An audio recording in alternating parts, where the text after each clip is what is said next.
थोडी सागर निळाई, थोडे शंखनी शिंपले, कधी चांदणे टिपूर तुझ्या डोळ्यात वाचले.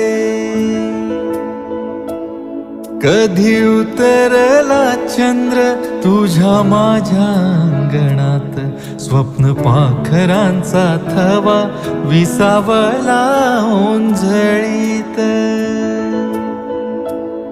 कधी काळोख भिजला, कधी भिजली पहाट, हुंकारला नदी काठ, कधी हरवली वाट. वाऱ्या पावसाची गाज काळी भासतच दाट, कधी धुसर धुसर एक वादळाची वाट.